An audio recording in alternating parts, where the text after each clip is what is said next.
Good morning, class 7th. Today we continue chapter of civics and today we will complete this chapter. So, in the last module we discussed about the RTI Act and the role of the media in a democracy. Now we start from the here the heading is setting the agenda. Agenda का means होता है बच्चों कि media ये fix करता है कि कैसे कौन सी न्यूज़ को दिखाना है, कौन सी न्यूज़ को पब्लिश करना है और कौन सी न्यूज़ को किस टाइप से पब्लिक के पास में पहुंचाना है. So the question is how the media is set the agenda. The media decides which story to focus on. मतलब कि मीडिया डिसाइड करता है कि कौन सी स्टोरीज पे फोकस करना है. इट डिसाइड विच स्टोरी और issues are worthy for of coverage. कौन से स्टोरीज को कवरेज में लेना है. बाय चूजिंग स्टोरीज को चूज करके media decide which issue need to be brought. कि किस इशू को अटेंशन की नीड है. इन दिस वे मीडिया एक तरह से हमारी ओपिनियन की शेप को शेप देता है और इम्पोर्टेंट इश्यूज और इन्फ्लुएंस को काम में लाने के लिए गवर्नमेंट को और पब्लिक को दोनों को अवेयर करता है. एग्जाम्पल के लिए हम कह सकते हैं कि जैसे soft drinks with pesticides. Peoples came to be know about the contamination of certain soft drinks with pesticides. किसकी हेल्प से. मीडिया की हेल्प से लोगों को पता चला कि सॉफ्ट ड्रिंक्स में बहुत सारे पेस्टिसाइड्स भी मिले हुए होते हैं. After that the next heading is balance reporting. Balance reporting means media का ये वर्क होता है कि सिर्फ गवर्नमेंट के लिए ही काम ना करे और ना केवल पीपल्स के लिए करे बल्कि पीपल्स और गवर्नमेंट दोनों के लिए काम करे. So some points are here. Questions a government actions की मीडिया की ड्यूटी है कि पब्लिक की तरफ से क्वेश्चनिंग करे गवर्नमेंट क्या एक्शन कर रही है. गैदर सपोर्ट ऑफ फॉर और अगेंस्ट ए पर्टिकुलर कॉज. अगर मीडिया को किसी चीज़ का पता चलता है तो वो सबसे पहले कुछ रिपोर्ट्स को गैदर करेगा जो उसके केस को सपोर्ट कर सके और उसके बाद में take up an important issue with the government. और उसके बाद में अगर उसके पास सपोर्टिव एलिमेंट्स आ जाते हैं तो फिर कुछ इश्यूज़ को वो वॉइस देता है ताकि पीपल्स को भी उसके बारे में पता चल सके. The balance report is one which not one sided. कि एक साइडेड नहीं होती है. It puts forward all the fact and points of view about a particular event on issue. मतलब कि बैलेंस रिपोर्ट सिर्फ एक साइड से नहीं बल्कि सारे फैक्ट और पॉइंट्स को देखते हुए तैयार की जाती है और इसके बाद में उसको पब्लिश किया जाता है. So this is the learning question. Then free media. Free media का मीन्स होता है बच्चों की इंडिया एक डेमोक्रेसी कंट्री है और डेमोक्रेटिक कंट्री में प्रेस की फ्रीडम होती है. लेकिन उसके बाद भी कुछ पार्ट ऐसा होता है जो गवर्नमेंट अपने पास सेव रखती है. ऐसे कुछ 2 पॉइंट्स हमारे बुक में हैं. The media should be free to report any issue without being asked to withhold information और शो एनी बायस. मतलब कि मीडिया बहुत फ्री है किसी भी इशू को की रिपोर्ट को तैयार करने के लिए और किसी भी इंफॉर्मेशन को शो करने के लिए. But there are 2 reasons why the media is far from free. लेकिन यहाँ पर 2 रीज़न कुछ ऐसे दिए हुए हैं जहाँ पर हम ये कह सकते हैं कि गवर्नमेंट प्रेस के ऊपर भी कंट्रोल करती है.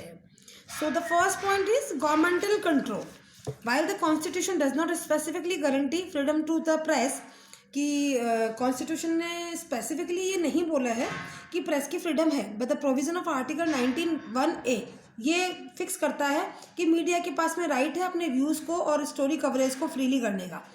The government can impose restriction put कर सकता है प्रेस पे. कब. If it feel a particular report में डिस्टर्ब पीस. अगर कोई भी रिपोर्ट पीस को डिस्टर्ब करती है, कोई भी थ्रेट हो जाते हैं, मतलब कि दंगे फसाद अगर होते हैं, सिक्योरिटी को नुकसान होता है, सॉवरेनिटी को नुकसान होता है, स्पॉइल्ड रिलेशंस होते हैं.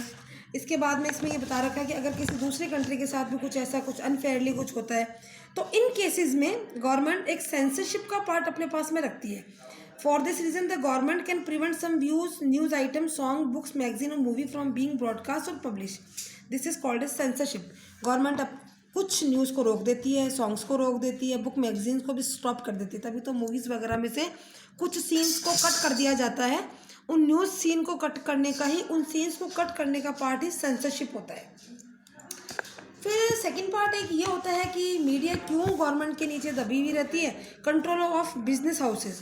तो देखो टू बाय और maintain technology it uses. Mass media को यूज़ करते हैं उसके लिए बहुत सारी मनी चाहिए. जैसे कि अगर एक टीवी स्टेशन चलाना है तो उसके लिए रिकॉर्डिंग स्टूडियो भी होना चाहिए, रिकॉर्डिंग इक्विपमेंट होने चाहिए, camera, satellite, staff, so many things are needed for that so many things there is a need of a lot of money. So mass media such as a television channel or a newspaper get this money from the business houses. Because of this reason, the business houses have the power to control what stories the media focus on or the information they give. Beside business houses, the media also makes money by carrying advertisement on different product. मतलब कि जिन business houses से उनको money मिलती है media को, उस money की help से ही मीडिया अपने काम को आगे बढ़ाता है. तो कुछ प्रेशर होता है बिजनेस हाउसेस का कि कौन सी स्टोरी छापी जाएगी और कौन सी नहीं. इसके अलावा भी मीडिया को मनी मिलती है डिफरेंट एडवर्टाइजमेंट की हेल्प से. जब एडवर्टाइजमेंट बीच में जो डाले जाते हैं, उन एडवर्टाइजमेंट से मीडिया को मनी मिलती है और उस मनी से मीडिया अपने काम को आगे बढ़ाता है. तो इसका मतलब मीडिया के पास में 2 रोल होते हैं जिसमें कि उसके ऊपर कंट्रोल किया जाता है. तो क्वेश्चन है यहाँ पर, right 2 ways by which the freedom of media can be restrict. कि 2 तरीके बताइए जिससे कि मीडिया के फ्रीडम को रिस्ट्रिक्ट किया जा सकता है. तो first governmental control and the second is control of business houses. Then your chapter's last topic, describe the role of media in a democracy. Democracy में मीडिया करता क्या है? The media needs to ensure it serves in the larger interest of the public. पहला काम, media का एक ही काम है कि वो पब्लिक का भला करे. It need to ensure it include many views point on possible in its report so that people can make inform decision. Media की ये ड्यूटी है कि वो अपने न्यूज़पेपर में ज़्यादा से ज़्यादा न्यूज़ को पब्लिश करे ताकि पीपल्स की भी एक ओपिनियन बन सके और पीपल अपना डिसीजन भी दे सके. तभी तो पीपल अपने लीडर्स को चूज़ करते हैं उसी प्रेसिंग की हेल्प से. And the third point, it not only shape public opinion. सिर्फ पब्लिक ओपिनियन को ही नहीं बनाती है बल्कि कुछ पीपल्स के मूवमेंट को भी हाईलाइट करती है और एक रिपोर्ट तैयार करती है कि पीपल्स मूवमेंट क्यों लॉन्च किए जा रहे हैं और कहाँ किए जा रहे हैं. And the last question, what is the work of press council.